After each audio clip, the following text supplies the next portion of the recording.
Bom dia, boa tarde, boa noite, galera. Chegou mais uma segunda-feira e como é bom começar a semana aqui, pertinho de vocês. Eu tô com a minha amiga aqui, Paulinha. Tudo bem, Paulinha? Tudo bem, Gi? Vamos começar uma semana positiva aí, hein? Bora, vambora. E olha, antes de falar do convidado de hoje, eu quero perguntar para você que está ouvindo a gente aqui no podcast. Você já favoritou o podcast segunda versão aí na sua lista? Já compartilhou nas redes sociais, nos grupos de WhatsApp? Gente, vamos lá. O que vocês estão esperando, né, Paulinha? Com certeza, Gi. Estão esperando o quê? Vamos lá, hein? Compartilha. Boa, turma. Agora vamos lá apresentar o nosso convidado de hoje, né? Eu tô muito ansiosa para esse papo, sabia, Bubu? Eu também. Legal, eu tô muito feliz por ele estar aqui com a gente hoje, porque ele é um cara de uma energia tão bacana, sabe? Quem o acompanha pelas redes sociais já sabe. Imagina pessoalmente. Pois é, Gi. Nós estamos aqui em busca disso mesmo. Boas vibrações, hein? Exatamente. O nosso convidado, gente, é um cara, no mínimo, agitado. Um homem de boas ideias, um cara acolhedor, inteligente, determinado. Sabe aquela pessoa que arregaça as mangas pela cultura, pelas causas sociais e pela igualdade? E pela gastronomia também, Gi. Sem contar na integração que ele promove entre turismo, comunidade, história e por aí vai, hein? Verdade, amiga. E isso é só um pouquinho do tanto que ele representa. Nós estamos falando, pessoal, do Rafael Vidal. Ele é produtor cultural, escritor, empreendedor, um cara super criativo, engraçado e carioca da gema. Salve, salve, querido! Salve, Muito bem-vindo, Rafael. Bom Seja dia. bem-vindo aqui. Bom dia. Assim eu choro, hein? Que isso? Pô, parece até aquele programa do Domingão do Faustão, né? Opa! Falando do cara e tal. Mostra a Muito família, bom, né? Não falamos mentira. Olha, não estou pagando, tá? Não, fui convidado, hein? Muito bom. Rafa, muito legal te ter aqui, tá? Mais uma vez, Pra mim que é uma obrigada. honra, que isso. Olha, a gente vai já engatar no nosso bate-papo hoje, perguntas, né? Uhum. E a gente tem uma pergunta, uma primeira pergunta que é assim, tradicional, tá? Para os nossos convidados, e eu já vou começar fazendo para você. Então vamos lá, Rafa, o que te inspira para começar bem o dia? Olha, como dono de botequim, eu posso dizer para vocês que nenhum dia começa bem para gente, porque é sempre pela manhã que a maioria dos problemas acontecem para você resolver para poder abrir a casa. Então, todos os dias eu me deparo com situações, com problemas, com coisas para resolver que no início elas sempre foram surpresas e tensas para mim. E quando eu percebi que isso seria o meu dia a dia para sempre, eu compreendi que aquilo ali fazia parte do meu trabalho, era algo natural, era um joguinho que eu tinha que jogar todo dia, né? Que, pô, vamos lá, qual é o problema de hoje para resolver e tal. Uhum. Então, o que me inspira ao acordar e para viver bem o dia é entender que esses problemas todos que vão acontecer ao longo do dia, porque o dono de birosca passa por situações das mais inusitadas possíveis e tal, é entender que a cerveja vai estar gelada, Olha, a moela vai estar lá coisa quentinha boa, no hein? final do meio-dia. Então, na verdade, a inspiração é entender que o dia ele vai acontecer com seus problemas, com suas dificuldades e tal, mas parece até que eu estou falando algo de louvor, assim, mas no final você vai ser agraciado. Mas é isso, no final você vai ser agraciado porque o propósito é esse, né? O propósito é todo dia você encarar que os problemas vão acontecer, mas se você se surpreender com eles e você cair por conta deles, já era. No dia seguinte não vai ter mais problema nenhum para resolver, porque acabou para você. Né? E minha vida foi assim, né? A vida inteira. Não, e é legal assim, porque no final também, assim, dá tudo certo para você e dá tudo certo pro cliente, né? Porque você sabe que a cerveja vai estar gelada.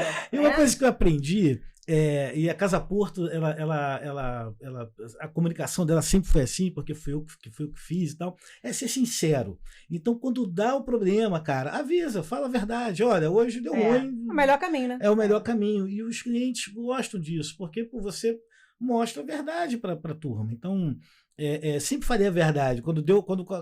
Tem uma foto histórica para mim, assim, que é um carnaval, sábado de carnaval, todo mundo curtindo o carnaval e tal, e eu literalmente limpando a fossa de gordura na casa toda. Carnaval batendo na fossa. E eu lembrando assim, porra, eu sempre fui pro Bola Preta sábado de manhã, e agora tô aqui, o caminhão pipa limpando fossa. Mas é isso, você tem que levar na esportiva, não tem jeito. E fazer com que as pessoas entendam a verdade do dia a dia, né? É verdade, concordo. É o melhor caminho para seguir em frente. Com certeza. Vamos lá. Você é um dos nomes mais importantes na cena cultural carioca. É escritor, além de um verdadeiro entusiasta na batucada boa, da cerveja gelada, da comida brasileira. Eu quero saber, nas suas palavras, quem é Rafael Vidal? Olha, é difícil, né? Eu fiz 4 anos de faculdade de filosofia para entender essa peça. Eu não consegui responder. Mas eu acho que eu sou um carioca. Só isso. Eu apenas um carioca, nada mais. Porque tudo que você falou aí que eu gosto é o que o carioca gosta. Aliás, quem não gosta, né? De um samba, da cerveja gelada e tal. Então, eu me encaro como uma pessoa que, por ser carioca, eu não tenho muitos sonhos de luxo, de desejos inalcançáveis e tal. Eu estou aqui vivendo os prazeres do cotidiano da forma mais sublime e sofisticada possível. Porque parece que não é sofisticado você tomar uma cerveja gelada, parece que não é, mas isso é uma cultura também altamente sofisticada, o botequim carioca. Então, eu me entendo como essa pessoa que é um carioca normal e é festeiro por conta disso, né? Tem uma frase do João Antônio, um escritor que eu admiro, que ele fala que o carioca mesmo é aquele que sabe rir de si mesmo. E por conta disso, né, por conta exatamente de saber rir de si mesmo, ele é capaz de sentar no meio-fio e chorar tremendamente por conta de uma tragédia. Então, assim, eu sou esse cara. Então, eu gosto de ver as pessoas felizes, eu gosto de ver as pessoas em festa, porque eu também faço parte dessa festa. Então, quando está todo mundo na festa ali, eu também, apesar de ser o cara que está fazendo a festa, correndo, né? E tal, mas eu também estou curtindo muito, assim. Eu sou o cara que vive intensamente os meus botequins, assim. Eu bebo e como quase todo dia. É raro eu não fazer isso, porque aquilo ali é a minha vida real mesmo. Legal. Agora você até, aproveitando, né, esse tema, você já tinha falado aqui de carnaval, já sabemos que você gosta de carnaval, muito. Mas, bom, time de futebol, família, conta um pouquinho pra gente aqui. Então, eu brinco assim, porque eu sempre fui um pereba, né, no futebol. Então, eu sempre fui um pereba, e aí eu virei um flamenguista não praticante. Conheço vários. E você sabe que essa é a melhor forma de ser flamenguista, porque você sempre está comemorando. Quando perde, você, né, não se importa muito. Quando ganha, você está feliz. Então, não tem tristeza no flamenguista não praticante. Sou mangueirense também. Isso influência do meu avô. Meu avô é saudoso, nutrido, lá de Vista Alegre. E ele que me influenciou para o Flamengo e para Mangueira. Coisa boa. Influência boa. Belíssima influência. Olha esse apelido dele, nutrido, né? Então, assim, ele é um cara que entendia também de cerveja, de botequim. Acho que eu peguei. De comida boa. Eu peguei isso do meu avô, né? Muito bom. Gostei. Também. Flamengo, então, né? Mangueira. Agora, Rafa, assim, quem te conhece minimamente, né, sabe, e é o que a gente já está conversando aqui, né, sabe do seu amor pelo Rio de Janeiro, né? E eu diria mais especificamente pelo Largo de São Francisco da Prainha, né? Conta um pouco, então, sobre esse seu relacionamento com a região, né? E como isso tudo começou. Bacana, assim, temos tempo, né? Mas fica à vontade, queremos te ouvir. Eu sou apaixonado pelo Rio de Janeiro, assim, completamente, perdidamente apaixonado pelo Rio de Janeiro, e não é pelo Rio de Janeiro do turismo, da praia, né, do Cristo Redentor, é pelo Rio de Janeiro que eu vivi a minha vida inteira no subúrbio. Eu fui criado em Vista Alegre, Irajá, uma parte também na Zona Oeste da minha vida, então eu fui nesse dia a dia absorvendo um pouco dessa cidade. E quando eu conheci o Largo da Prainha, eu conheci o Largo da Prainha por conta dos Escravos da Mauá, que é um bloco de carnaval. Eu fazia faculdade em outro Largo de São Francisco, que é ali no IFIX, e aí atravessava a Presidente Vargas ao encontro desse bloco, e esse bloco me mostrou que existia uma cidade que era completamente esquecida assim, do Rio de Janeiro, um bairro, né? Uma região apagada mesmo. Era um lugar que sempre esteve cheio de vida, cheio de cultura, cheio de memória, cheio de história para contar, mas o poder público ele transformou esse lugar numa sombra, né? E eu chego no Morro da Conceição em 2008. Vou morar ali também por conta de um samba. Essa história eu conto depois, mas eu fui morar no Morro da Conceição por conta de um samba. E aí eu encontro naquele local uma cidade, um Rio de Janeiro, né, que sempre me encantou nos subúrbios e que, de certa forma, eu não tinha mais, né? Então, a vida que eu vivi de andar de bicicleta na rua, solto e tal, de vizinhança, da cadeira na calçada e tal, eu fui reencontrar isso no Morro da Conceição. E foi o Morro da Conceição que me ensinou um pouco também desse conceito de cordialidade, de vizinhança, né? Então, de saber receber as pessoas. Olha que interessante, né? E quando eu encontro essa cultura pujante ali da região portuária, eu sei lá, mas parece que eu me senti na obrigação de contar aquilo para as outras pessoas. Né? Eu preciso contar que existe esse local aqui para as pessoas que eu conheço. Né? E esse foi, de certa forma, o meu trabalho. Tirar da sombra, né? Esse, de certa forma, foi o meu trabalho ao longo desses 15 anos ali. Né?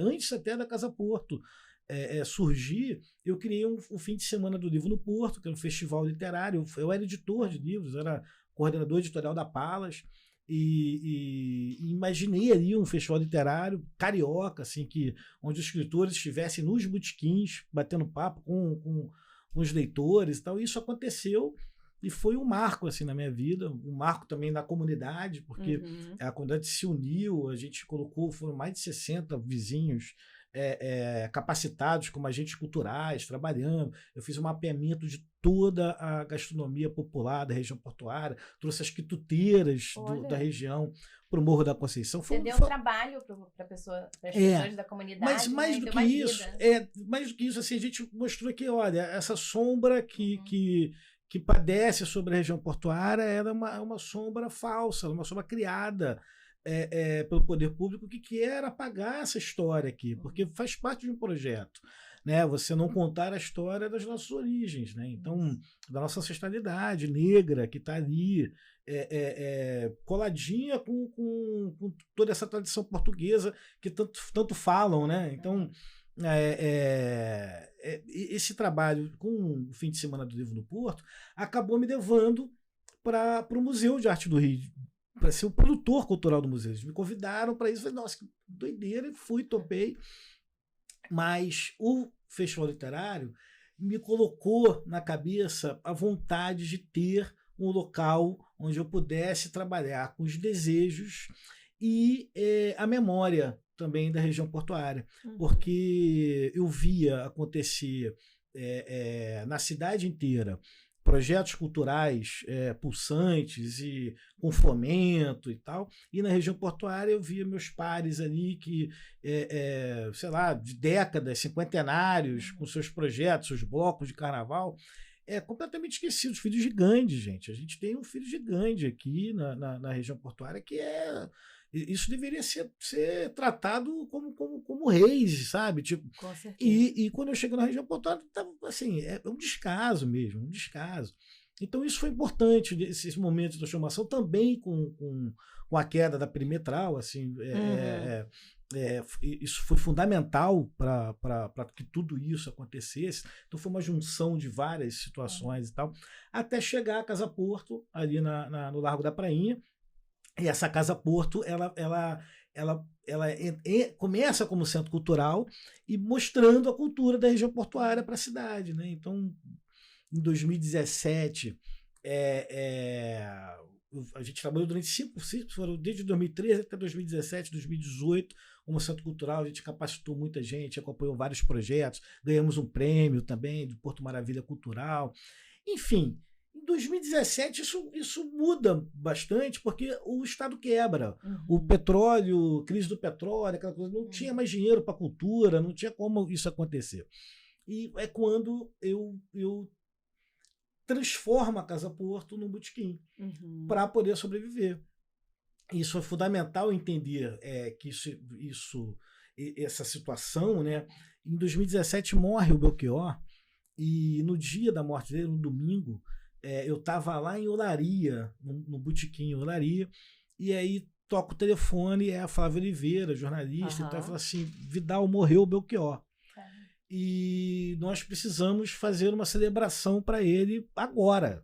Assim, ele acabou de morrer, a gente tem que se reunir para. E a Casa Porto não abria os domingos, né? Era um domingo, você tem como abrir a Casa Porto? Aí eu falei, para já. E esse dia a gente fez um Belchioraço, assim, que a Flávia divulgou no Twitter, convidou os amigos. Quando a gente abre a Casa Porto lotada de gente, assim, imagina, celebrando o Belchior.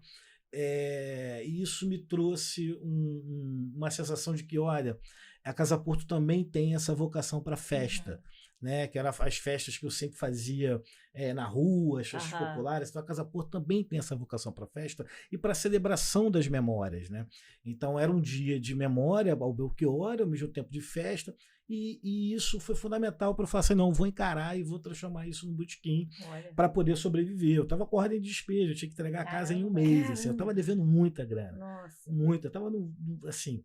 É até interessante assim, que é tema do podcast, né, de vocês. Assim, eu acabei criando uma carcaça que durante a pandemia ela me protegeu desse pânico da dívida, esse pânico de falir, sabe? Eu levei com uma certa naturalidade, apesar de dar atenção, né, e tal, do que o momento exigia, né? E tal, mas eu, de certa forma, assim, não, eu já fui um cara muito fodido, mais do que eu posso, mais do que eu já fui, não tem como, então tá tudo certo, vamos embora.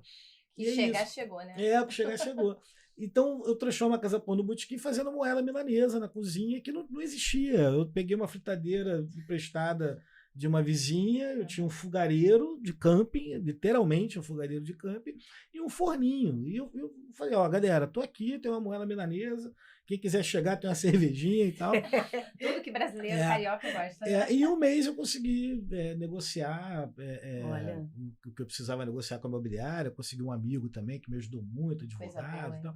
Então é isso, a Casa Porto, ela se transformou, de certa forma, nessa paixão que eu tinha pela região portuária, que eu tenho pela região portuária, ela está toda ali na Casa Porto, e que se multiplicou com o Bafo da Prainha e o 2 de fevereiro, assim, e parece que triangulou, sabe, todos os desejos que eu tinha para a região portuária, que era...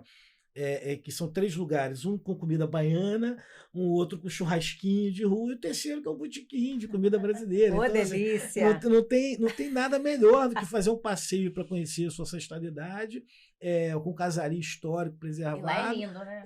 E ainda comer uma boa comida e tomar uma cervejinha, né? Que delícia! Eu vou até aproveitar para pegar esse gancho seu, porque assim, para quem não é do Rio de Janeiro, né, a gente está falando aqui do Largo da Prainha, né, Morro da Conceição, você já citou também, a própria zona portuária, né? Mas, assim, só para quem não é do Rio também entender que melhor, a gente está falando da região central, né? De fato, a zona portuária aqui do Rio, onde estão, por exemplo, o Museu do Amanhã, né? E o Museu de Arte do Rio, né? O MAR. Então, assim, fica tudo bem próximo ali naquela região mesmo. Lindo, muito importante. E aí, assim, é o que você estava falando ali, né, antes, né? Você tirou a sombra daquela região, mostrou todo o potencial ali histórico, turístico, né? Então, assim, hoje... eu ajudei, né? Ok, mas assim... Não foi sozinho. A sua ajuda foi fundamental. Isso aí a gente não pode negar. Mas eu gosto de dizer também que a gente olhou para o ontem, né? Então, ali a Praça Mauá, o Boulevard Olímpico, que, enfim, essa reforma toda que aconteceu é importante para trazer porta de entrada da cidade, na região portuária, mas é importante olhar para o ontem, olhar para trás, olhar ali para o Cais do Valongo, olhar para o cemitério dos Pretos Novos, olhar para o Filho de Gandhi, olhar para o próprio Largo da Prainha, enfim, entender que é uma parte da cidade que conta a nossa história do ontem, né? A história que nos trouxe até aqui. Então, ali no Largo da Prainha, no Beco João Inácio, você tem o lugar onde morou Hilário Jovino. Hilário Jovino foi o cara que se hoje nós curtimos o carnaval como graças a Hilário Jovino, que um dia pegou o rancho e falou assim, vou sair no carnaval, criou o mestre sala de porta-bandeira, conceito de enredo. Na Pedra do Sal, ali do lado, você tem o maior reduto do samba, que tem essa história do samba nasceu ali, né, por conta da influência baiana, né, das tias baianas do samba. Então, assim, a cidade, a origem da nossa cidade e do que a gente, de certa forma, representa para o mundo, né? Que é o samba, que é o carnaval, né? Que é a nossa alegria de receber as pessoas, ela tem ali naquelas pedras pisadas o seu chão, o seu fundamento, né? Então isso é muito interessante, assim, de compreender que a gente tem um lugar, uma região histórica preservada e que a gente precisa, a partir dessa união com os botequins e tal, botequins culturais, né? Porque eu sempre coloco que nossos botequins, eles entendem a cultura como necessária e importante, assim. Eu não tô ali só para vender cerveja e comida, fecho a porta, pego o meu carro e vou pro meu condomínio na Barra, não é isso, entende? Eu tô ali, fecho a porta e subo o morro onde eu moro. Meus filhos estão na rua brincando. Então, assim, eu acho que é uma reunião de fatores, né, que trazem esse sucesso hoje em dia ali pro Largo da Prainha, mas que é necessário dizer que esse sucesso dos botequins e tal só acontecem por conta daquela história ali. E é por isso que eu trabalho tanto para preservar ela. E parabéns por isso, porque assim, tem que valorizar, tem que preservar, tem que cuidar, né? Estava bem largado o lugar, né? Você deu uma, né?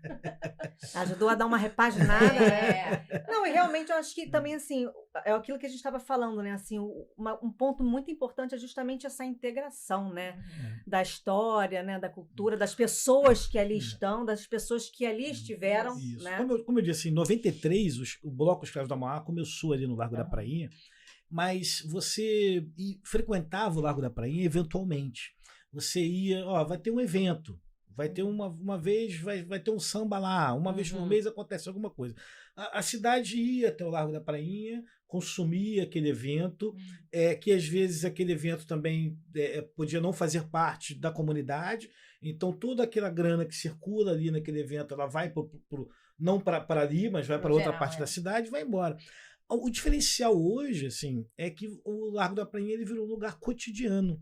Você está lá hoje todos os dias tem uma coisa, não é mais um lugar eventual, que você vai de vez em quando. Você todo dia, mesmo não sendo um lugar amplamente residencial, que essa é a nossa maior dificuldade ali, como é que se mantém um negócio se você depende de pessoas que vêm de fora, né?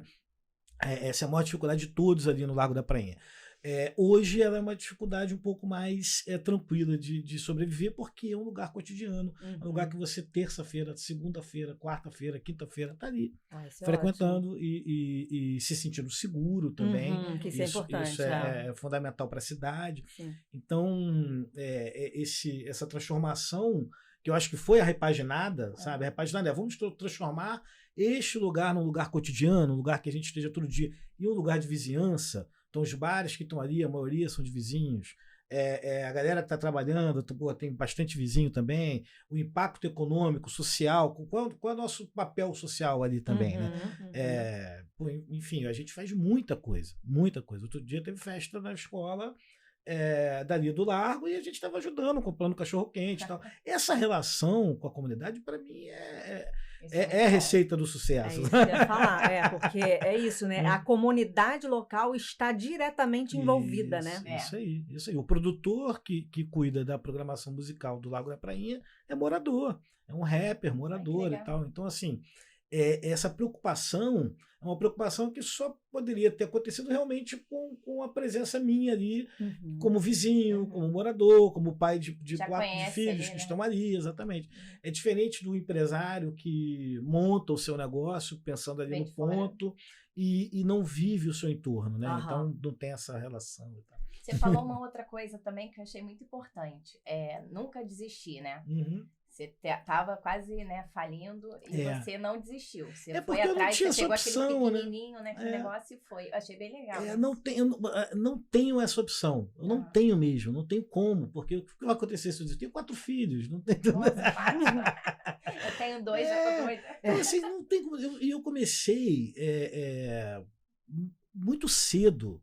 Muito cedo. Eu comecei a trabalhar, eu tinha 13 anos. E eu comecei a depender de mim nessa idade, com 14, 15 anos, eu não dependia de família, de nada. Assim, eu saí de casa cedo para. Então, eu vendia na rua, sabe? Parava as pessoas na rua para vender meus escritos e tal. Isso lá atrás, quando as pessoas nem faziam essas coisas. Comecei a trabalhar no comércio e tal. E isso é interessante, passado esse tempo todo, eu agora com 40 anos de idade, assim, eu enxergar esse passado e falar, pô, cara, imagina, eu tive tempo pra cacete pra desistir lá atrás. Agora não há outro sentido. Então, eu prefiro dizer que eu me reinvento. Né? Então, quando você chega no momento, que é o momento de, olha, chegou nesse limite aqui desse caminho, dessa jornada, porra, vamos embora abrir outro caminho aqui, e se reinventa. E é engraçado assim, que isso faz parte também do meu trabalho de dia a dia. Né? Eu estou o tempo inteiro reinventando as casas para o público. Então, mensalmente você encontra várias ações. Festival da Sardinha, circuito das feijoadas. E eu vou criando, até hoje sou eu que crio os pratos todos de todas as 3 casas. Nossa. Então,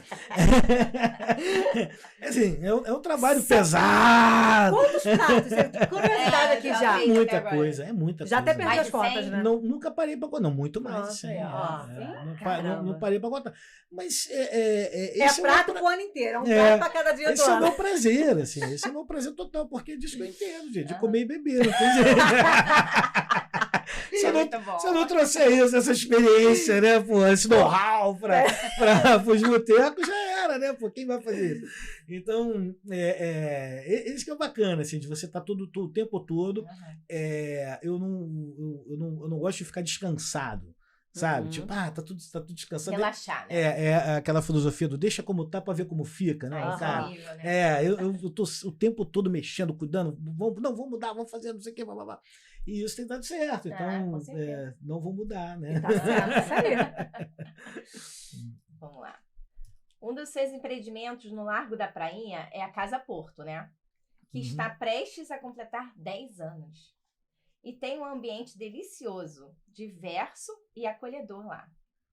Um boteco charmoso que entrelaça literatura, arte, turismo, festejos tradicionais, tudo conectado à comunidade local, que você mesmo falou aí agora. É isso aí. Conta algumas curiosidades desses 10 anos da Casa Porto. E como bacana. Já contei algumas, essa do Belchior foi interessante e tal. Tem vários, assim, olha, vou falar um negócio pra vocês. Tem um botequim, ter roteiro pra vida inteira, assim, não tem... Imagina. Mas a Casa Porto tem uma singularidade, que ela é um botequim num sobrado. Você conhece um botequim num sobrado? Que não seja Casa Porto? Não tem. Não tem. Você tem restaurantes, você tem e tal. Mas botequim num sobrado não existe. E deve ter um motivo para não existir, assim. Porque eu passei por muito tempo assim, com a casa vazia, né? Olhando para as paredes, assim, como é que eu faço para as pessoas subirem? Porque o Largo da Praia é rodeado de bares, então, e bons bares. Então, para chamar atenção. Né? Imagina, as pessoas passam e ficam lá embaixo. Vai subir para quê?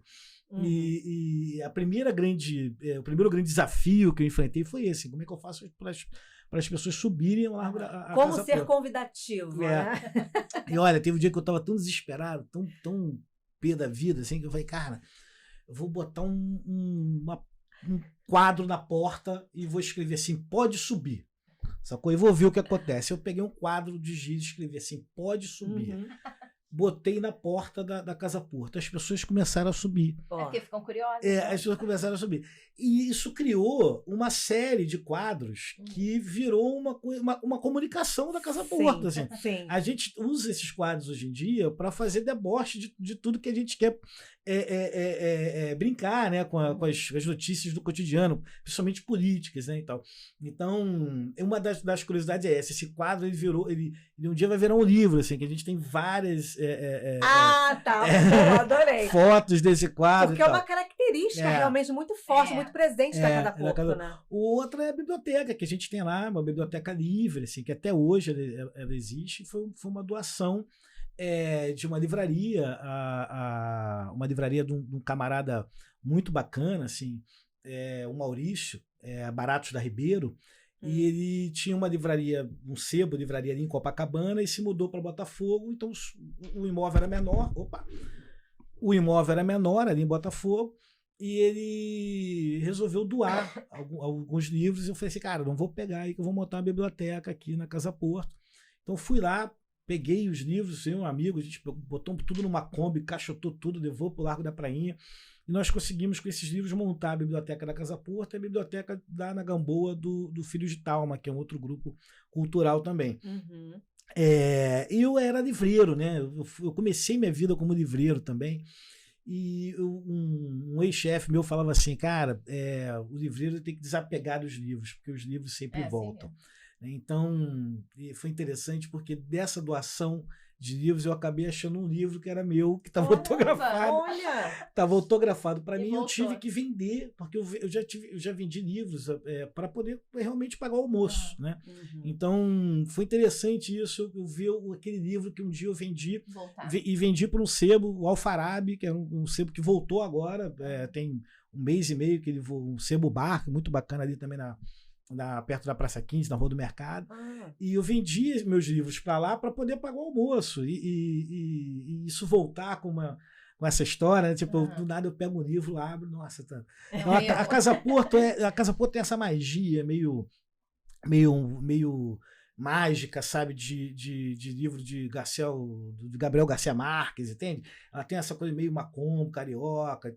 E essas histórias elas vão acontecendo o tempo todo ali, né? Tem várias situaçõezinhas que sempre trazem pra gente, nossa, não é possível. Casamentos, quando o Bolsonaro foi eleito, a gente se preocupou e falou assim, nossa, ele vai acabar com a paz, né, dos casais homossexuais, homoafetivos e tal. A turma LGBTQIA+. Então a gente começou a abrir a casa para casamentos sem cobrar. Sem cobrar. Assim, não, quer casar? Vem casar que a gente vai começar a casar todo mundo e tal. Então a gente já fez casamentos, vários casamentos da comunidade LGBTQ+. E a Casa Porta já foi também, aos domingos de manhã, antes de abrir o bar, uma igreja evangélica.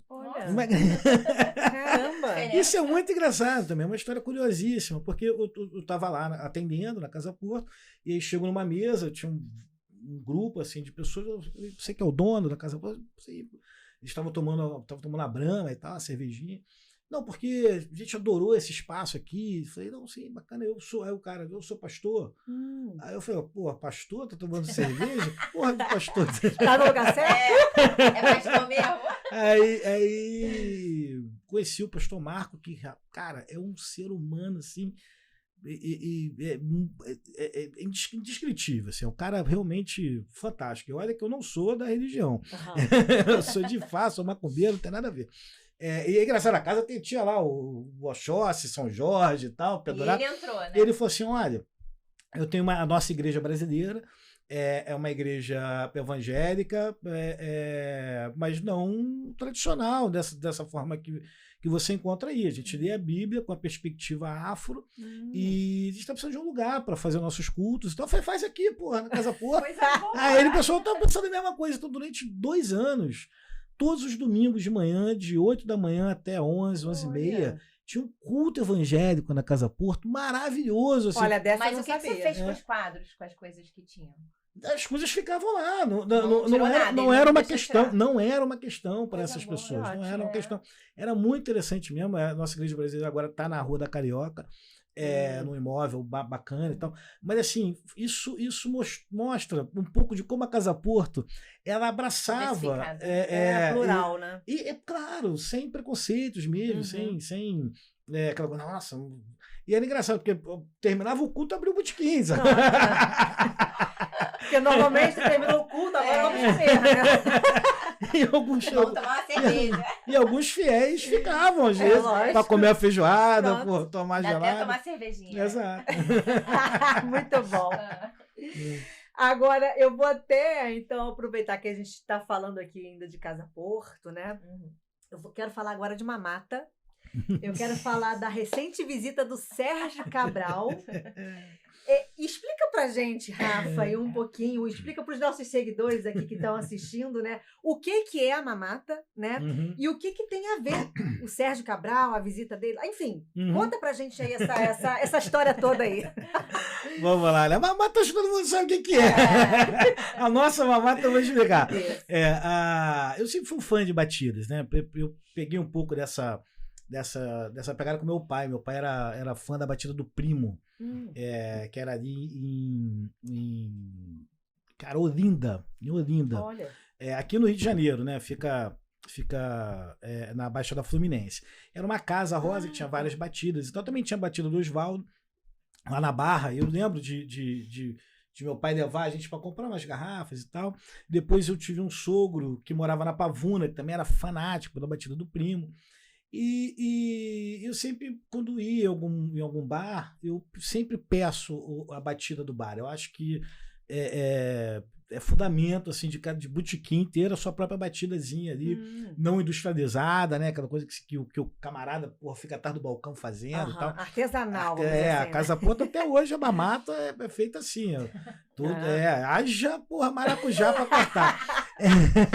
E aí, quando eu transformei a Casa Porto no botequim, eu falei assim, não, precisa ter uma batida da casa.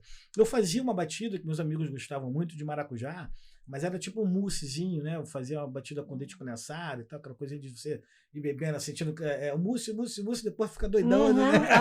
Sei como, doidão. Mas aí eu fiquei naquilo na cabeça, olha, eu preciso chamar as pessoas para Casa Porto, para subir a Casa Porto. Se eu fizer uma batida de maracujá, tem batida de maracujá em tudo quanto é lugar. E no Morro da Conceição tinha uma tendinha da Dona Eva, e a Dona Eva fazia uma batida de gengibre ali, que era um negócio de louco, assim, era muito bom mesmo. E um dia eu falei assim, quer saber, eu vou misturar a minha batida de maracujá com a de gengibre, vou ver o que vai fazer e tal. E foi aí que nasceu a Mamata. Fizemos essa batida, ficou muito boa, muito boa. Deliciosa, realmente. Eu sou suspeito, né? Sou suspeito para falar e tal. Mas é uma batida que a gente não usa nenhum ingrediente químico, artificial, não é nada. É fruta, açúcar e cachaça. Mais nada. São 3 ingredientes. E é uma receita livre, né? Na pandemia, a gente fez um áudio tutorial de como fazer a mamata e distribuiu aleatoriamente para todo mundo. Porque imagina, né? Você queria beber a mamata, tá dentro de casa. Então faz aí. Não tem como beber, né? Não tem como beber. Então é uma receita que a gente não se importa das pessoas fazerem em casa e tal, não sei o que. Isso não, realmente criarem suas próprias versões, né? E na hora de criar um nome, né, da batida, a gente estava nessa época, né, era 2017, 2018, aquela coisa toda, né, de governo Crivella e tal. E a Casa Porto ela sempre teve como inspiração o deboche político, porque a Casa Porto quem fazia a comunicação era eu sou um cara debochado, e é isso mesmo. Mas eu nunca pensei nisso, não, no briefing, né? A Casa Porto ela vai ser e tal, não sei o que, não. Foi natural. Foi natural. Eu ia zoando os caras, porque, imagina, são completamente debocháveis mesmo. E aí criei a Mamata pensando nisso. Agora você pode. A Mamata realmente não acaba. Tem um desafio nosso lá, assim. A Mamata não pode acabar. Então, está sempre. Não pode faltar, né? Não pode, imagina. Claro que teve um dia ou outro, sei lá, em 10 anos dessa galera. Mas é aquilo, assim, a Mamata, ela é a nossa batida, que realmente ela fez um sucesso danado e tal. Mas não é nada demais, né? É maracujá com gengibre. Porque mas é porque é bom mesmo, entendeu? A gente brinca assim, dependendo de quem faz lá na Casa Porto, é a safra. Tem a safra do Tomé, né? Que é o cara que, porra, que é o mais espetacular fazedor de mamata ali do Largo da Praia. E tem as outras safras e tal. A gente fica brincando com isso. Agora, o melhor na mamata é você deixar ela guardada na geladeira durante um mês, mais ou menos. Porque ela vai ficar um negócio melzinho, assim, porra, demais. Olha. Vamos começar a fazer segunda-feira. Vou pegar esse tutorial aí. Eu ia trazer, mas fiquei meio assim, será que eu vou achar que porra? Vai ter que trazer. Agora eu vou. Eu comentei no WhatsApp, olha, é bom que dá pra levar mamata. Vocês não falaram nada, eu fiquei assim, A gente não tomou mamata, a gente fermenta. Exatamente. Total. Eu assim, pô, vai aparecer quando chega de uma garrafa de vamos lá, bora pro podcast. 10 horas da manhã, bora pro podcast. Mas relaxa. Não, você não tá entendendo. Agora a gente vai lá na Casa Porto buscar essa mamata. Tem que fazer a foto lá, de um mês, mamata. Mamada de um mês, tá? Lá não dura um mês a mamata na geladeira. Não dá, não tem como, não tem como. Tem uma curiosidade assim que um cliente. Uma vez a gente tem um grupo de WhatsApp de clientes da Casa Porto, é mó barato, assim, já, esse grupo tem uns 3 anos já, desde a pandemia, tem mais de 200 pessoas lá, é mó barato mesmo, é mó barato. Já virou Tinder, já virou um monte de coisa que ele segurou. E aí um dia um cliente entrou e perguntou assim, olha, eu queria saber quanto dura a mamata na geladeira, né? Porque eu comprei a mamata e aí tomei botei na geladeira, sabe quanto tempo dura. Aí o Tomé foi e respondeu, olha, na minha geladeira... Depende de quem é essa geladeira, né? A gente não sabe quanto dura. Lá em casa a gente não durar nem um minuto. Depende de quanto você bebe, né, meu camarada? Depende do convidado, né? Falando em convidado, tem gente em casa, vai tomar Sérgio Cabral, que vocês estavam perguntando, assim. Boa. A Casa Porta tá aberta, cara, para todo mundo entrar, beber, comer. Eu não posso ficar na porta, olha, você entra, você não. E tal. Né? É isso. Assim. E nem essa é a minha intenção, na verdade. O botequim, ele recebe do mais alto executivo ao mais alto pingente enfim, da rua. Então, não é um problema, porque essas pessoas... Nos botequins é que elas convivem, é que elas se misturam, é que elas se embatem, é que elas, a partir daí, nascem coisas, inclusive, né? Então... um ambiente democrático. Imagina. Então, o cotovelo no balcão define futuro de país, de cidade e tal. Então, foi uma surpresa ter ido lá. Talvez foi uma surpresa para os clientes. Para mim, não foi, porque eu já estava acompanhando que ele estava frequentando a região portuária. Né? Então, ele fez passeio no Morro da Conceição, ele visitou minha rua, foi na pracinha, foi no botequim lá do Morro da Conceição também. É porque não saiu nota falando, mas ele postou e tal.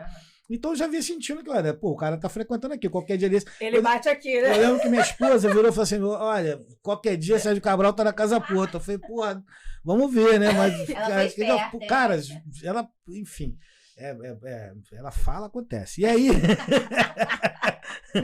E aí, quando ele chegou, né? Chegou uma pessoa antes para falar com a gerência, pedindo uma mesa reservada e tal, e a gente não reserva a mesa naquele horário. Então, assim, olha, tem uma fila de espera. Não, tudo bem. Ficou na fila de espera, mas vagou uma mesinha. E aí ele falou: ó, o cara vai chegar daqui a pouco. E aí chegou, foi muito bem atendido, comeu feijoada, tomou 3 caipirinhas, queria tomar a 4ª, não deixaram. Eu soube. E aí foi realmente assim, como será sempre bem recebido. Teve até uma professora que levantou da mesa e foi brigar com a gerente da casa, coitada. Assim. Rolou isso? Rolou, ela levantou. Isso eu não soube. Como é que você... Porra, cara, tem que atender, imagina. Não tem como isolar. Né? Mas o que eu sinto, assim, é que, de certa forma, deve ter faltado assessoria. Porque a Casa Porto ela vive desse deboche político.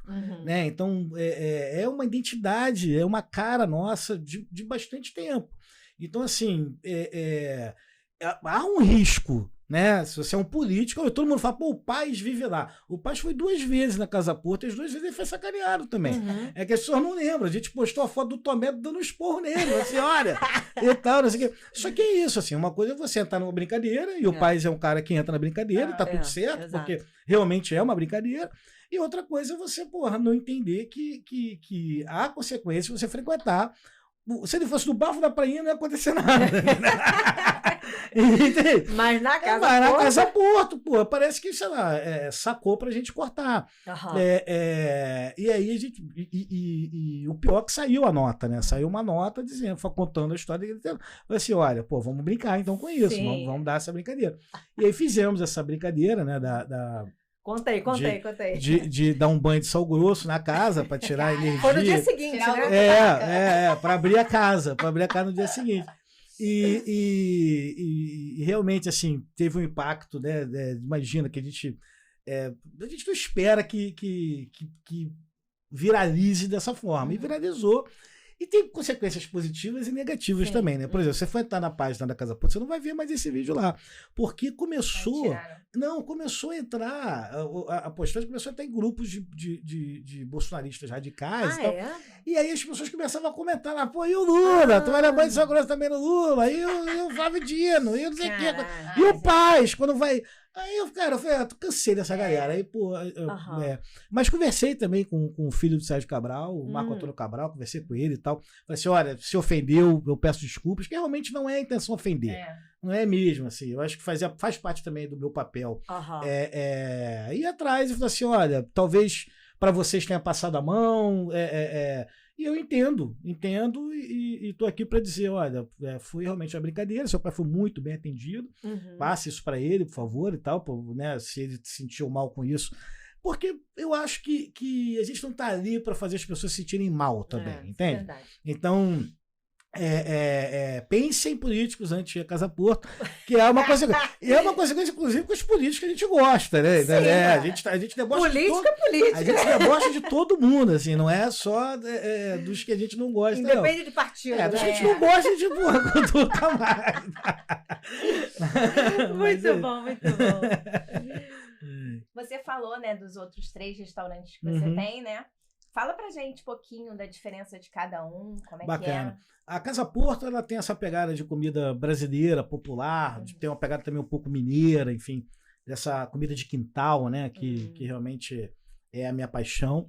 O Bafo da Prainha, ele nasce com a intenção de mostrar também para uma parte da cidade, e talvez até agora que furou uma bolha, então mostrar para as pessoas que há um tipo de churrasco, que é o churrasco feito no tambor, que é um churrasco suburbano, carioca, enfim, que você vê no Brasil inteiro, mas isso nasce aqui no Rio de Janeiro, e o Bafo da Prainha, ele faz isso, faz o cupim no bafo, sabe, faz um galetinho, uma costela, é realmente e é onde tem os sambas no Largo da Prainha. Então.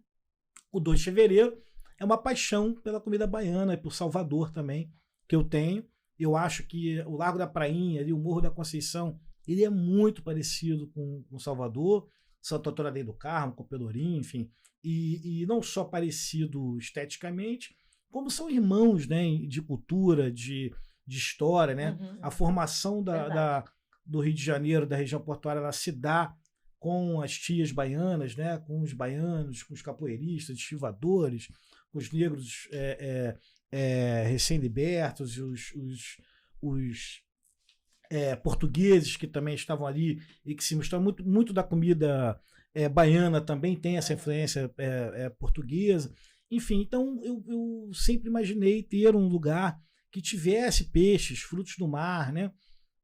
Mas eu também não queria abrir um bar só disso, né? Um bar só de peixe, um bar só de frutos do mar. Foi quando eu pensei, não, cara, onde eu consigo comer uma muqueca no Rio de Janeiro? Delícia, adoro. Sabe? Onde eu como uma muqueca aqui? Onde um lugar que, porra, não, olha, vamos comer uma muqueca. Então, assim, você conhece um bar ou outro que tenha muqueca no cardápio. Boa, né? E que tenha muqueca no cardápio. Mas você não tem um lugar que, olha, não, lá é um lugar de comida baiana. Você tem um lugar de comida nordestina, né? E tá agora de comida baiana mesmo. O que você senta lá em Salvador e come? E aí foi isso que a gente fez. E realmente, para mim, é uma paixão. Porque é o nosso primeiro pé limpo. Né? O 2 de fevereiro é um restaurante, ele tem petiscos também e tal, mas a ideia dele é ser um restaurante. E ele é todo cuidado, sabe? Eu cuidei daquela decoração ali com bastante carinho, assim. Já o Bafo da Prainha e a Casa Porto são meus pés sujos, são botequim mesmo e tal, daqueles de raiz, né?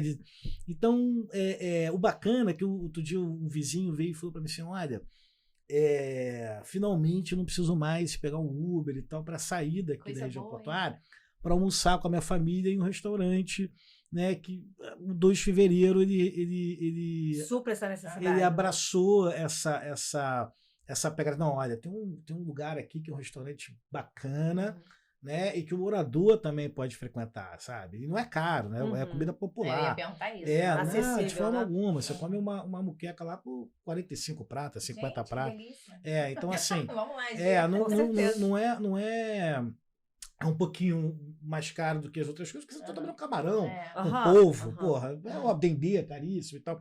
Mas eu trouxe coisas ali que são muito interessantes. Tem a lambretinha, que em Salvador a lambreta é um negócio para tomar cerveja, e eu não conseguia achar aqui a lambreta.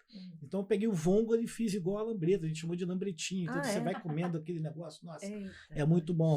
O pirão de aipim também, que você não acha no Rio de Janeiro, você acha na Feira de São Cristóvão, mas na cidade é muito difícil. Então, o pirão de aipim, que é muito bom.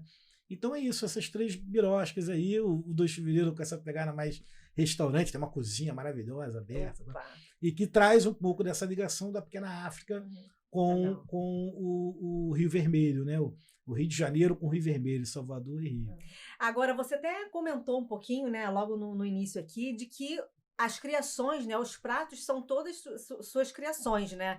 Conta um pouco pra gente, assim, como é que você se inspira, né? Você falou que isso prato, né? não sei se é um hobby seu, enfim. Fala um pouco pra gente desse seu lado chefe. Chefe de cozinha. Masterchef. Você sabe que eu nunca fiz curso de cozinha, nunca fiz nada disso. Minha mãe era uma excelente cozinheira, é uma excelente cozinheira. Mas eu convivo com minha mãe, eu tive até os meus 13 anos, depois dos 13 eu não tive mais. Então, na verdade, eu nunca entrei na cozinha para fazer, minha mãe não deixava você fazer nada na cozinha. Era aquela que dominava e tal, não sei o quê. Então eu tive que aprender sozinho, na marra, a cozinhar, porque eu fui morar sozinho e tal. Então, só que eu aprendi a cozinhar para muita gente. Porque eu sempre estava... Cozinhar para mim, eu ia no botequim comer. Né, um PF e tal. Agora, eu gostava de chamar as pessoas. Então, aos domingos, quando eu fui morar no Morro da Conceição, aos domingos eu fazia o almoço de família para quem não tem família. Olha. Que é o seguinte, eu tinha inveja das pessoas que domingo ia encontrar com a família, aquela mesão, né, com o avô, com o tio, com o primo, com o papagaio e tal, aquela loucura e tal. E eu não tinha essa família grande. Então, vários amigos que eu conhecia, também não. Então, assim, vamos nos reunir, a gente cria aqui a nossa família e tal. E era eu que cozinhava. Então, só que era rabada, mocotó, dobradinha, guabaiana, era só essas comidas. E eu realmente não tinha medo de fazer errado, porque eram meus amigos que estavam ali. Então, eu não aprendi com ninguém. Eu fui pegando receita e instinto. Receita e instinto, né? Veio da sua mãe, né? Você falou que ela cozinhava bem, então, de família. isso se tornou depois um samba aos domingos, né? Virou uma loucura a minha casa aos domingos. Mas eu gosto muito de beber. Eu estou sempre bebendo e comendo pelos botequins da cidade. Assim. Ontem eu estava em Sulacap, no Rancho das Morangas, sabe? Que é um bar de 50 anos que meu pai me levava e eu fui lá com meu filho. Então, assim, eu gosto de viver isso. E essas inspirações, elas me levam para a cozinha, né, dos meus botequins. Então, tem vários pratos ali que são inspirações de outros lugares que eu vou vendo e vou curtindo e tal. E tem algumas criações também. Você vai adaptando, né, ali ao seu Olha, estilo. tem uma história curiosa, assim, que é a moela milanesa da Casa Porto. Quando eu fiz a moela milanesa, eu estava imaginando criar algo que fosse diferente né, para as pessoas irem lá. Não, vamos lá provar, porque eu nunca comi esse negócio, né? E a moela foi um prato que eu comi a minha vida inteira e muito mais intensamente durante 4 anos da faculdade. Eu só podia pagar um prato de moela com farofa ali na rua Imperatriz Leopoldina, número 13, chamado Barriquinha, na Praça Tiradentes. Era R$1 um prato de moela com farofa. E aquele era meu almoço. E tudo bem, parece uma história triste, mas não é uma história triste. Eu estava lá comendo meu prato de moela amarradão. E quando eu abro a Casa Porto como boteca, eu falo assim, não, cara, eu preciso trazer a moela pro bar, mas moela tem tudo quanto é local. Eu preciso criar algo, eu fiquei batendo cabeça, e vou fazer a milanesa. Eu confesso para vocês que eu não lembro de onde surgiu, né? Eu pensei, não, poxa, tem outro lugar do Rio que faz moela milanesa? E ninguém fala, não tem. Tinha um local que fechou e que não tem mais e tal, mas há muitos anos. E eu descubro que a churrascaria Marlene, que fica em Vila Volqueire, que era um lugar que eu frequentava com a minha família, assim, quase que todo final de semana, um dos pratos lá coincidisse era a moela milanesa. Nossa. E que eu não lembro. Eu não lembro de nenhum momento eu com a minha família na churrascaria Marlene. Caraca. Eu não tenho essa memória. Mas também eu não tenho muita memória, né? Tem uma tatuagem, não esquecer é foda. Nossa, né? Tatuagem boa essa, eu tenho que botar na minha também. Não esquecer. Se eu lembrar alguma coisa, tu anota aqui. Pronto. E aí e isso me deu um impacto. Assim, nossa, será que é uma lembrança que eu tenho lá atrás e tal, daquela moela milanesa? Mas é curioso, né? Saber de onde sai a inspiração, a criatividade. É mesmo quando escrever. Você vai pegando, né? A coisa viveu, vem assim, Vai. E você bota nome nos pratos? Alguns eu coloco. Pô, tem a mamata, né? Tem o sacaralho, que é o nosso pãozinho de alho poró. É porque o pão sacadura de alho poró. E daí virou o sacaralho. Tá vendo? A coxinha de pernil da Casa Porto, que chama perigosa. Você é perigosa, você come uma, você vai comer todas as 3. Por isso que ela só vai em 3, é perigosa. Tem vários, assim, tem vários nomes que a gente vai brincando. Tem alguns que são de inspiração local, né? A gente fica macarronada de Odoiá, que é nosso macarrão com frutos do mar, do 2 de fevereiro, e é isso. Pois é, acho que dá até pra gente seguir com nesse mesmo tema, né? Aproveitar o gancho aí que ele deixou. Você andou criando alguns tutoriais de como comer em boteco. Tem o cupim de colher, costelinha de porco com creme de queijo, prato. É fundamental dizer, creme de queijo prato. Não é qualquer queijo. Exatamente. Queijo prato. Negócio de cheddar, né? Queijo cheddar. Não, é prato. Deixe uma dica pra galera que tá ouvindo a gente e que não quer esquecer de comer e quando for lá no Largo da Prainha, dá aquela forradinha no estômago. O que a galera não pode deixar de comer quando for lá? Pô, eu sou suspeito pra falar isso. Vai falar tudo. Mas é verdade, assim, tem uns pratos que são especiais, né, pra gente. Na Casa Porto não tem que deixar de comer a moela milanesa, não tem jeito, realmente muito bom. A coxinha de pernil também da Casa Porto é delícia. No Bafo da Prainha, o cupim é algo que eu tenho o maior carinho, porque é uma receita que eu fui lembrando de como meu pai fazia e tal, de enrolava o cupim no saco, de colocar ele para defumar naquela churrasqueira de tambor. Então, assim, o cupim realmente está muito gostoso. No Bafo da Prainha tem uma coxinha de galeto, que é um galeto defumado. Nossa Senhora, é um negócio realmente, muito bom. Me lembrou, a pena que não abre hoje, segunda-feira. Acho que é um dia triste, segunda-feira, porque não abre o Botiquim, né? Como assim? É um dia de inspirações. É o dia que você cria os pratos, né? Quase todo dia. E no 2 de fevereiro, cara, isso que eu falei da lambretinha, realmente é uma experiência muito gostosa de você tomar um chopp, pegar a lambretinha, pegar o vongo, sabe? Comer é uma sensação assim de paz, de você sentar na cadeirinha, você não tem hora para sair daqui, sabe? Eu gosto disso, de botiquinha assim. Então, mas um dia eu comer tudo. Mas não pode faltar a mamata, né? Não pode faltar a mamata, sempre de mamata. E agora, no 2 de fevereiro, a gente fez uma brincadeira com engraçado, a mamata é a mesma nos 3 bares, né? Mas são 3 formas de beber diferentes. Então, assim, na Casa Porto, a mamata é servida em xícara. né? E sem gelo. Ela é gelada e servida numa xícarazinha. Ah. No bafo da prainha, ela é servida no copo americano com gelo. Hum. Então é um negócio mais... Ai, tá, o bafo da prainha... É mais minha vibe. É mais minha vibe. No 2 de fevereiro, cara, eu coloquei uma espuma de gengibre, cara, na Olha. mamata. Pô, eu vou te falar, parece gourmet, cara. E se for tudo certo, porque é bom pra caraca. Pra gente é bom. Pra voz, né? Gengibre pra voz É maravilhoso. muito bom, cara. Então ela vem no copo americano também, mas a gente bota uma espuma por cima. Ai, gostei cara, desse. pô, fica cremosinha. É uma delícia. São 3 formas de beber a mamata diferentes ali no lago. É o próximo tutorial, vai sair. Vai mesmo. Tem que ser, porque tem que rolar um circuito, né? A dica é fazer um circuito. É, Com isso aí, certeza. Agora vamos lá. A gente sabe que chegar até aqui não foi fácil, né? Com certeza você teve muitos desafios para superar e a gente gosta muito de falar disso aqui também no podcast, sabe? Porque assim, todo mundo tem desafios, todo mundo tem dificuldades, né? Mas a gente também precisa encontrar caminhos para realmente vencer, superar e seguir em frente, né? E você, Rafael, você saiu de casa muito cedo, né? Aos 12 anos, você até comentou aqui ainda há pouquinho. Você tem um histórico, né, de violência e alcoolismo na família. Compartilha um pouco pra gente, assim, sobre isso.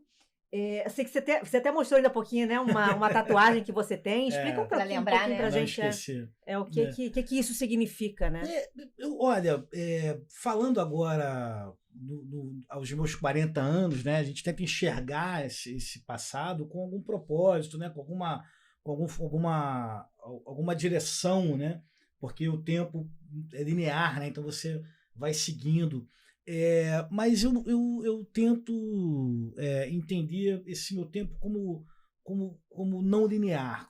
De certa forma, isso tem a ver também com a minha religiosidade, né? De como eu encaro metafisicamente o tempo, o passado, o futuro e tal. O que eu penso, né, que eu fiz lá atrás foi ter coragem. Ter coragem. Para quê? Para sair do que estava me incomodando. Então, assim, eu vivia numa família que eu tinha um pai muito violento,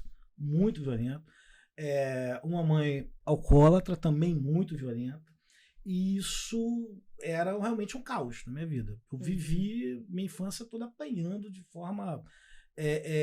Hoje, né? Hoje minha mãe está lá em casa, hoje ela... só bebe sua cerveja sem álcool, Olha. então assim, é uma vovó. Ajuda com os Não, demais. Assim, outra, para vocês entenderem como o tempo é outra história. Então, hoje eu tenho uma relação com a minha mãe muito boa, mas naquele tempo, eu no auge dos meus 12, 13 anos, realmente um moleque, né? Eu só me vi com a possibilidade de não, preciso sair daqui, senão eu vou morrer. E eu não quero morrer. Ponto. Eu vou acabar apanhando até morrer ou matando alguém. Porque era realmente caótico. Eu simplesmente saí de casa na madrugada mesmo. Eu saí. E minha irmã, nessa época, ela estava na faculdade já, então ela estava viajando pela faculdade. Ela fazia pedagogia na FRJ, estava na Paraíba, num projeto. E eu estava sozinho ali com minha mãe. Meu pai tinha saído de casa, eu estava com minha mãe sozinho. Realmente a situação não estava boa. E por questões de. Eu meti o pé. E. Falando agora parece também uma história pesada e tal, não sei o quê, mas foi uma história de olha... superação, né? Porque enxergando hoje, você encara, olha, eu precisei fazer isso para poder cuidar da minha mãe. Entende? Então, assim, hoje eu cuido da minha mãe. Mas se eu não tivesse feito aquilo ali naquela época, eu saí, a gente morava na rua de Werneck, ali entre a Cidade de Deus e a freguesia. Eu saí, peguei o 266, se não me engano, um ônibus, fui parar na Praça Seca, sentei no meu filho e comecei a chorar. E apareceu um taxista. De madrugada. De madrugada. Apareceu um taxista, e esse taxista me viu chorando, e assim, também hoje eu tenho uma certa leitura, por eu ser um cara branco e tal, assim, então teve um certo afeto. Um acolhimento, né? Muita coisa assim, Vidal, conte sua história de superação. Pô, é muito fácil a história de superação com essa cara aqui. Né, de portuguesinho e tal, branquelo, porra, sem passei dificuldade, mas imagino que foi mais fácil para mim por conta disso. Então, esse taxista, eu lembrei, olha, eu tenho família em Vista Alegre, então ele me pegou e rodamos Vista Alegre, não lembrava o endereço, rodamos Vista Alegre inteiro até achar o prédio de uns tios, onde eu parei e fiquei lá durante 2, 3 anos até até sair. Foi onde, de certa forma, quem vocês conhecem hoje nasceu. Porque eu era um cara muito introspectivo, muito mesmo. Eu era um cara que ficava dentro do meu quarto lendo, ou no computador. Eu era um cara muito fechado mesmo, muito fechado. Demais. Eu era conhecido da família como um moleque que não vai dar certo, que é aquele cara, né? E foi essa ida ali para Vista Alegre, eu tive contato com meus primos, que eram da Umbanda, e me levaram obrigado, eu fui realmente obrigado, a uma feijoada de Preto Velho. Porque assim, não, você não vai ficar em casa sozinho, você vai com a gente, vai todo mundo pra lá e tal, não sei o quê. Eu fui puto da vida, porque eu não acreditava em nada daquilo, sabe? Aquela coisa toda. Você já estava desacreditado. Né? E nunca mais saí da religião. Encontrei uma família ali na Umbanda, depois fiz santo no Candomblé, com 18 anos, hoje eu sou de Ifá, e realmente essa família na religião, ela me formou, me deu valores, e também me fez conhecer a rua, me fez conhecer a vida. Então, o que eu sou hoje, eu vejo que nasceu nesse momento, né, de reencontrar a possibilidade de vida fora aquilo ali que eu vivia. Eu me fechava porque, porra, se eu abrisse a porta do quarto, a porra da comia, entende? Então, é isso. Eu acho que essa história de superação, ela se dá enxergando com os olhos, né, de hoje, com essa palavra, assim. Você precisa ter coragem, né? E essa coragem, ela vem de uma situação que você não tem mais nada para perder. Mais nada. Não tem nada na balança. Não tem. E aí, ou você tem coragem, ou você não tem mais nada. Então, tudo na minha vida, ela se baseou a partir disso. Até hoje. Por que eu digo até hoje? Porque eu não tenho muito para perder hoje. Eu tenho meus filhos, né? Tenho meus filhos. São 4, né? São 4 moleques.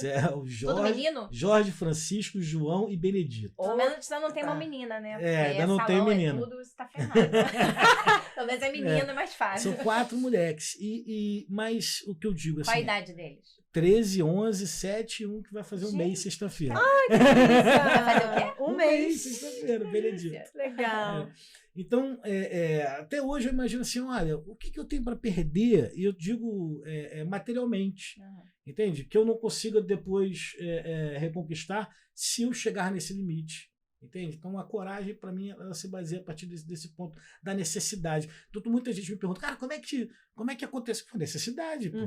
Como é que é a Casa Porto? Como é que necessidade. Você correu atrás também. Era isso ou nada. É isso aí.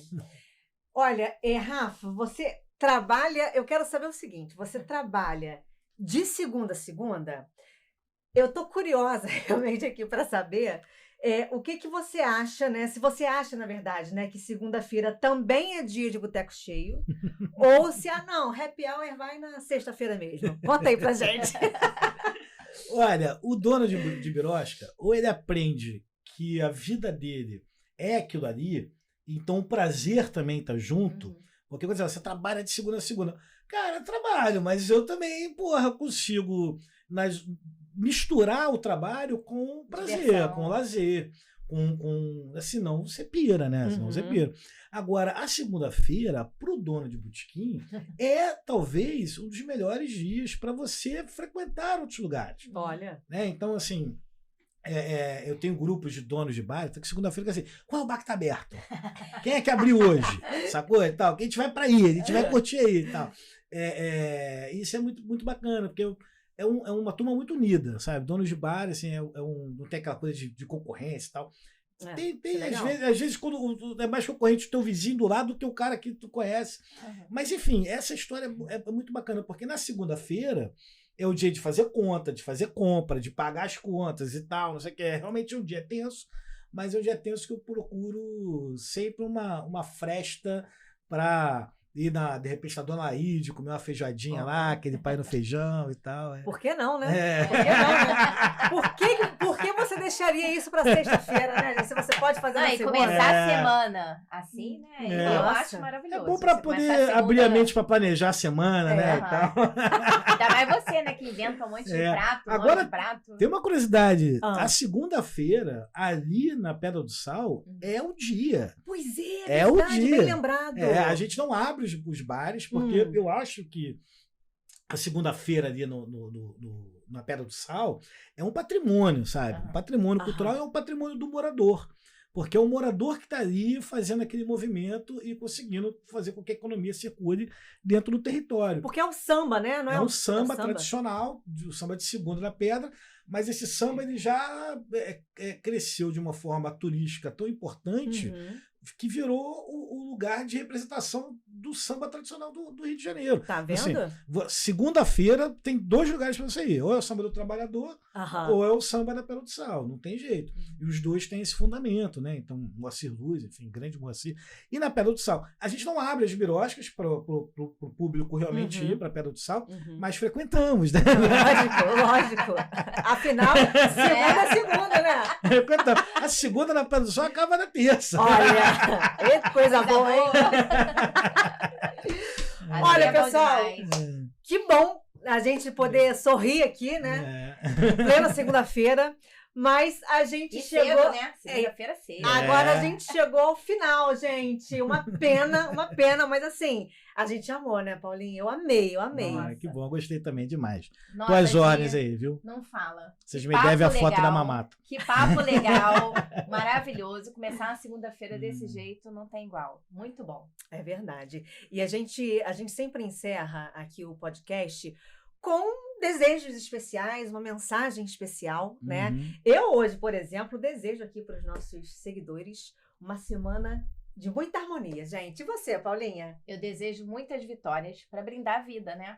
E você, Rafa? Olha, eu vou falar uma frase que eu tenho tatuada também, do Chico Buarque, que é: não se afobe não, que nada é para já. Boa! Olha! Muito bom, gente! Olha, amei, de verdade, Obrigado, viu? Foi Tamo muito bom, junto. foi ótimo. E a gente vai aproveitar, né, para pedir mais uma vez para os nossos seguidores clicarem lá no sininho, né? Tem que Gente, clicar por no favor, sininho, né? tem que favoritar, tem que compartilhar o nosso conteúdo. Vou aproveitar para deixar aqui o meu Instagram pessoal, que é o Gisele, com 2 L's, .Oxana. E o seu, Paulinha? O meu é Paula Uchoa, com CH, Bubu. E o Vamos seu, lá. Rafa? Bom, é o Rafael Vidal, Rafael com PH. E tem também o das biroscas lá, né? Casa Porto, Rio, Bafo da Prainha, 2 de fevereiro e o Largo da Prainha. Boa. Maravilha, show de bola, pessoal. Até semana que vem, então. Boa semana para todo mundo. Tchau, Tchau. tchau.